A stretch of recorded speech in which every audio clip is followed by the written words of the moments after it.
Welcome back, everyone. Ibn Ishaq is one source for the satanic verses, a topic that we've been covering recently, but it's widely known that he is frequently criticized as weak or inauthentic.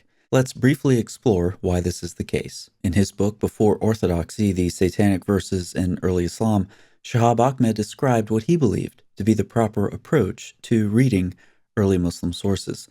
The first rule: don't read them as a single monolithic corpus. Doing so ignores important distinctions within these sources, as well as the different communities that produced the texts, and of course, their reasons for doing so. Most, if not all, viewers are aware of three major genres: the Sira Maghazi, the epic biography, the Tafsir, Quranic exegesis, and Hadith, words and deeds of Muhammad. However, there's something that's frequently missed in discussing these sources, although many scholars have drawn attention to it, including Shahab Ahmed. He states, "It has not been generally recognized that Sira Maghazi, Tafsir, and Hadith in the first 2 centuries of Islam were not only distinct literary genres, but also overlapping, yet ultimately distinct truth projects with different goals, different practitioners, different materials, different methods, different forms, different values, and different meanings. As such, there is no prima facie reason why the history of transmission of the memory of the Prophet in one of these three different projects, Hadith, should be the same as in the other projects. The Hadith scholars were building part of the foundation of Islamic law. What they were doing affected the way people would live their lives day to day, down to the smallest details. The Hadith project, then, was a self-consciously authoritative and prescriptive discourse aimed at defining the normative legal, praxial, and creedal content of Islam, and thus at constituting the articulated identity of the Muslim community.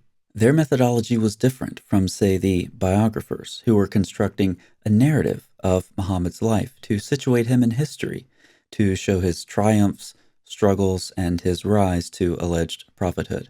They were building what Shahab Ahmed aptly called a foundational and moral historical epic. Problems arise then when Hadith standards are applied to the biographies or tafsir. These are different practitioners using different materials and different methods. Presumably, one could just as easily do the reverse and look suspiciously at the isolated, disconnected Hadith reports because they, unlike the biographies, are not situated within a larger, coherent narrative historical framework. Regardless, one thing is certain: the Hadith scholars drew a definite line between their academic guild and everyone else. These scholars composed discrediting and accrediting biographical literature to decide who was in and who was out. As Muslim bin Hajjaj notes from Abdullah bin Dhakwan, "In Medina, I have met 100 people, each one of whom was reliable. Hadith from them were not accepted, however, because they did not belong, as was said, to the people of the Hadith." Shahab Ahmed goes on to describe the resentment that these Hadith scholars developed for others. Indeed, a recurrent way of discrediting someone as an unreliable Hadith transmitter was, in effect, simply to point out that he was not really a Hadith scholar at all, but rather a mufassir, or one of the Ahl al-Maghazi. And as you can imagine, Ibn Ishaq was one of the targets of these attacks of the Hadith scholars. And as you can also imagine, the pre- and post-Hadith movement views of Ibn Ishaq, among others, varies. According to the pre-Hadith movement, he was one of the most learned men in Maghazi. After the Hadith movement began to develop, he was not reliable for religious obligations. This leads to a rather bizarre dual assessment by Ibn Hanbal. In Maghazi and the like, he is to be written from.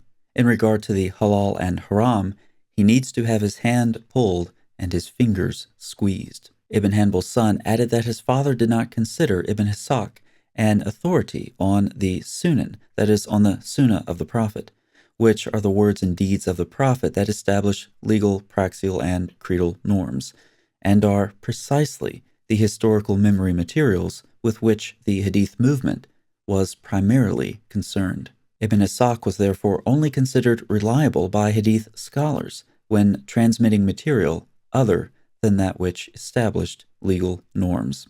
But the standards of these Hadith scholars cannot be applied consistently. If Sir Maghazi materials were to be rejected on the basis of bad isnads, there would be virtually no narrative history of the life of the Prophet in existence, since the vast majority of materials treated by Sir Maghazi scholars were transmitted by what, in hadith terms, were bad isnads. The same applies to tafsir. In fact, every tafsir before the time about 200 had to be rejected from the standpoint of later criticism. In addition, from a critical perspective, incomplete isnads could appear more authentic, at least initially, because they are less likely to be fabricated. Let's summarize. The biography, the exegesis, and hadith serve overlapping but different functions. These genres should not be read monolithically. Different methods were employed by different scholars in these various fields. The hadith project was authoritative and prescriptive, requiring justification accordingly. The hadith scholars determined after the fact who was authoritative by using their own criteria.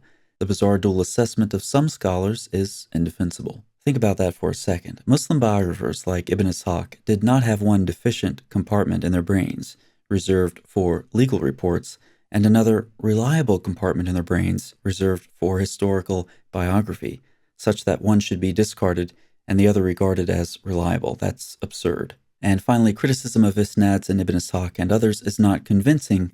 Standards are applied inconsistently, and incomplete isnads are less likely to be forged, and therefore at least have the appearance of authenticity. It's tempting to see this as little more than a legal power grab by the hadith scholars. They want to make the rules. If a report touches on legal issues, then the biographers cannot be trusted. You need to be a member of the hadith community. Thus, the hadith scholars discredited other scholars using criteria and sources they themselves produced. And these methods employed by hadith scholars resulted in hadith scholars becoming the ultimate authorities, towering over earlier scholars specializing in different areas, like Ibn Ishaq. Perhaps even some Muslims watching this are realizing that something seems a bit suspicious. Thanks so much for watching. I'll see you next time.